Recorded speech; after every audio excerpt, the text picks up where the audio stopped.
एक सूचना हम लोगों को मिली थी, चूँकि जनता दरबार लगातार चल रहा है। जनता दरबार में तरह सभी समस्याओं से जो परेशान लोग होते हैं वो आते हैं।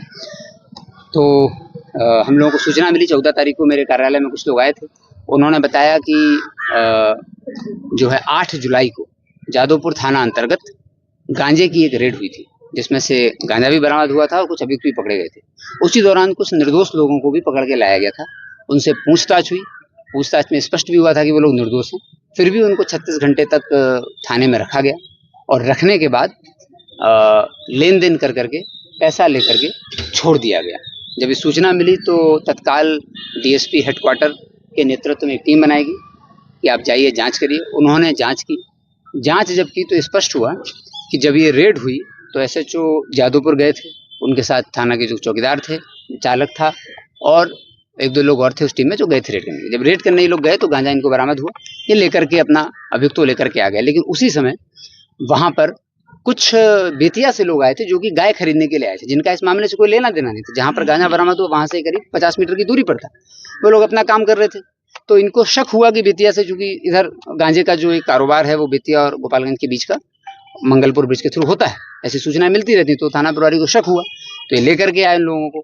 और जो गाय बेचने वाली एक महिला और उनकी बेटी थी और 3 आदमी आए थे बेतिया से खरीदने के लिए। जीतन राम है, शंकर राम, जीतन राम आदि आए थे। तो ये लोग तो इस सब 5 लोगों को लेकर के थाना की पूरी टीम थाना पर आ गई। थाना पर लाने के बाद उनसे पूछताछ के क्रम में तो स्पष्ट हो गया कि ये लोग तो गाय खरीदने बेचने का कार्यक्रम कर रहे थे, इसमें तो कोई गांजा जैसी बात भी नहीं है। लेकिन इनके द्वारा, थानाध्यक्ष के द्वारा करीब 36 घंटे तक उनको उसमें रखा गया।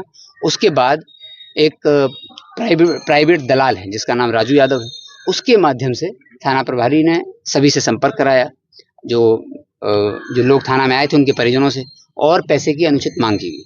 पैसे की मांग होने के बाद सब लोगों ने अलग अलग तरीके से पैसे की व्यवस्था की। राजू यादव तक वो पैसे पहुंचाए गए और थाना के सामने कुछ दुकान वगैरह भी हैं, उनके पास वो पैसे पहुंचाए गए। जब वो पैसे पहुंचे, थाने में कोई स्टेशन डायरी की एंट्री भी नहीं हुई इसकी, और पीआर बॉन्ड पर इनको 36 घंटे बाद छोड़ा गया पेमेंट के बाद।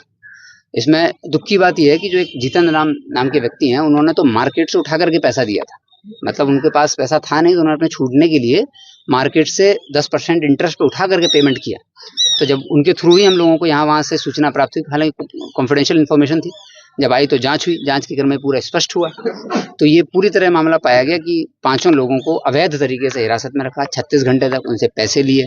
पैसे लेने के बाद उनको छोड़ा गया। चूंकि अगर ये गांजे के व्यापार में नहीं थे तो तत्काल क्लियर हो ही गया था, उनको छोड़ा जा सकता था।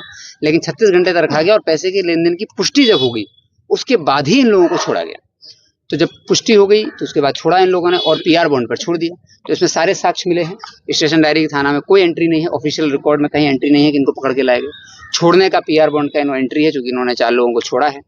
और छोड़ने के बाद थाना का जो सीसीटीवी फुटेज है उसमें भी आया हुआ है। ऑफिशियली थाना में सीसीटीवी फुटेज लगा होता है, उसमें भी दिख रहा है कि 36 घंटे तक रखा हुआ है। 8 जुलाई से 9 जुलाई के बीच ये पूरा घटनाक्रम हुआ।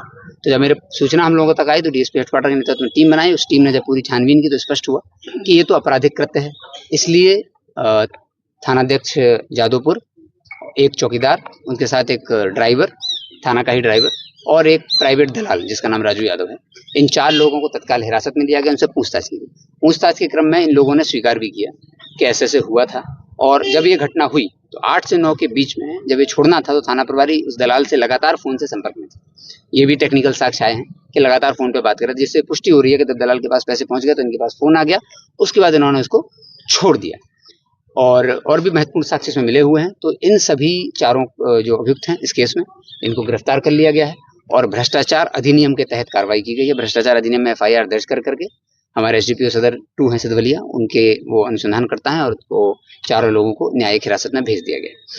इस मामले में और भी किसी मामले में गोपालगंज जिले में किसी सरकारी विभाग का इसके पहले भी ईएसआई पे कार्रवाई हुई है, आरटीओ ऑफिस के, जो कि कुचाईकोट बलथरी चेक पोस्ट पे वसूली कर रहे थे। तो किसी भी सरकारी विभाग का कोई भी कर्मचारी या अधिकारी गोपालगंज के किसी भी नागरिक से अगर सरकारी काम करने, सरकारी दायित्व का निर्वहन करने में या जबरदस्ती वसूली करता है या पैसे की मांग करता है या वसूली करता है तो इसी तरह भ्रष्टाचार निवारण अधिनियम के तहत कार्रवाई की जाएगी और लोगों को पकड़कर जेल भेजा जाएगा। इसके पहले जो भी जांच आदि है वो भी की जाएंगी। इस घटना में पूरी जांच हुई है। डीएसपी हेडक्वार्टर ने 2 दिन 3 दिन लगाए हैं, एक एक तथ्य की जांच की, थाना में कब लाए, किसने लाए, और जो गाय बेचने वाला और वो गाय खरीदने वाले थे उसकी भी पुष्टि हुई कि कौन सी गाय बेचनी थी। जब इसकी पुष्टि हो गई तो फिर थानाध्यक्ष से पकड़ने के बाद और उसकी पूरी टीम से पूछा भी गया कि भाई इनको क्यों लाए थे, इनका तो गाय से रिलेटेड है, इनका तो कोई मामला था नहीं। तो फिर उनको ज़रा गोलमोल जवाब दिया गया। फिर बाद में अपनी पूरी संलिप्तता स्वीकार की गई कि हम लोगों ने अपने जो प्राइवेट दलाल है, निजी दलाल है, उसके माध्यम से अपना हित साधने के लिए, अपना व्यक्तिगत लाभ साधने के लिए पैसे की डिमांड करके इनको ऐसे किया था और बाद में चूंकि छोड़ दिया गया उनको जैसे पैसे का पेमेंट हो गया था। तो किसी भी सरकारी विभाग में कोई सरकारी कर्मचारी अधिकारी अगर सरकारी दायित्व का निर्वहन करने में, चाहे वो थाना हो या कोई भी अधिकारी किसी भी अंचल हो या कहीं पर भी हो, डिमांड करता है तो आवश्यक जांच की जाएगी।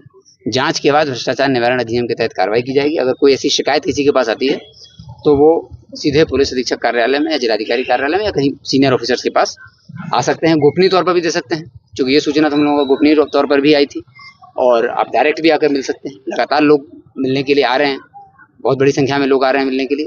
एसडीपीओ साहब लोगों के पास भी आते हैं, उनके पास भी सूचना दे सकते हैं। हम लोग ये कतई टॉलरेट नहीं करेंगे कि सरकारी दायित्वों का निर्वहन करने में कोई अनुचित डिमांड करें, या एक तरह से ये तो एक्सटॉर्शन हो गया, रंगदारी करें, जबरदस्ती काम करने के लिए वसूली करें, या कोई आपराधिक कृत्य करें। इस तरह के सभी कृत्यों के लिए एफआईआर जांच करके एफआईआर करके कानूनी कार्रवाई की। Thank you. मेरा शिकायत एक और